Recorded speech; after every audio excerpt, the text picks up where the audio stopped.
Hello, this is Gordon Mann from Stevens Point, Wisconsin. I'm sitting with Jalessa Lewis, the hero here of the second half for the FDU-Florham Devils, who are unbelievably undefeated, 33-0. And I'll say I didn't expect it, but you guys proved all the doubters wrong and all the way to the national championship undefeated.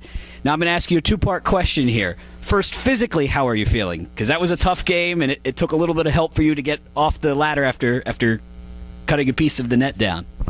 I'm very sore, actually, but I'll be fine. I'm good. And how emotionally are you feeling? I'm sure much better. Yes, I'm elated. I couldn't have wanted to go out any other way. Talk about the game when you went down and you got hurt. First, was it your shoulder? You looked like you were favoring one of your arms, or was it your leg? It was actually my whole right side. Okay. Yeah. But I went down pretty hard, but I don't know, I just had to kind of shake it off there and come back into the game. It was really my teammates that actually, helped me and really pushed me to go back into the game. So if it wasn't for them, I don't even know if I would have the courage to actually go back in. So you scored 12 of your 21 points there in the second half, and after Kyra really led the charge in the first half, you were the offensive leader in the second half in terms of looking for your shot and driving to the rim. Was there something about the defense that you saw that you could exploit? You were very aggressive in the second half.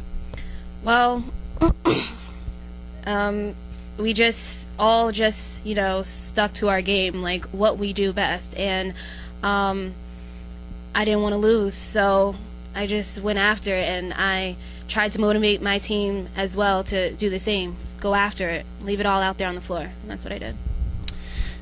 I talked to Coach Mitchell about his recruiting story. We did a story on Alyssa McDonough. We did a story of recruiting earlier in the season on Kyra and Kara. Now, he couldn't have come to you when you were a senior in high school and said, come here and we're going to win a national championship and we're going to be undefeated when you come here. So what was his pitch to you when you were a high school senior?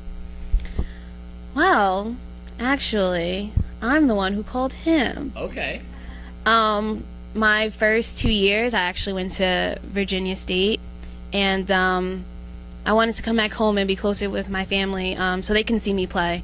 So I actually reached out to him. He was recruiting me since, I'd say, junior year of high school. I went to the Poconos camp with him, so he always kept in touch, so I reached back out to him. What took you to Virginia State first, and then what brought you back? You mentioned playing close to home.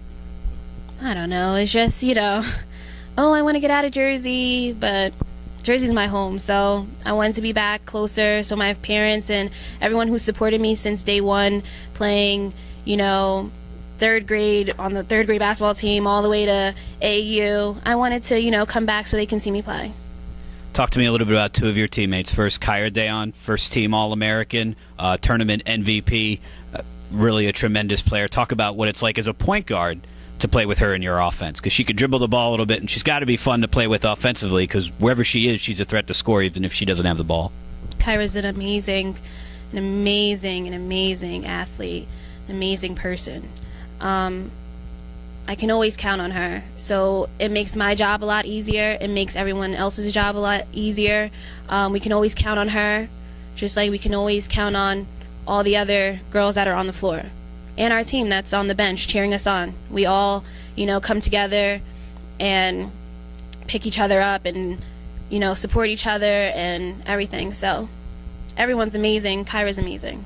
And the second player, talk to me a little bit about Rachel Groom, who had very quietly an excellent second half, a lot of offensive rebounds, a lot of putbacks, and you guys really thrived on that. Talk about what she brings to the table. Well, she brings a lot to the table. My second year at FDU, when we were recruiting her to come, I was like, that's it.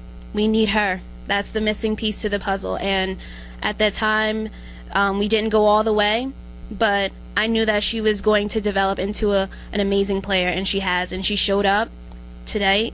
She showed up throughout the tournament, and I couldn't be more proud of her. She's an amazing person as well. Last question for you, because I think I'm depriving you of a pretty cool celebration downstairs. You're a senior, yes. So this is it for you for college basketball. So this portion of the interview was sponsored by the NCAA. What will you do when you're done with school, and what will you do with basketball? Will you look to coach? Will you, try and play somewhere? What's next for you? I don't know what's next. I'm definitely going to finish my school, graduate school, and I'm open for obviously coaching and being around and playing some more. Wherever it leads me, I'm open to it. But definitely finishing school. Well, memo to the coaches out there: if you're looking for a pretty gritty, tough point guard, she's going to be available in a few months. With more from Stevens Point, this is Gordon Mann for D3Hoops.com.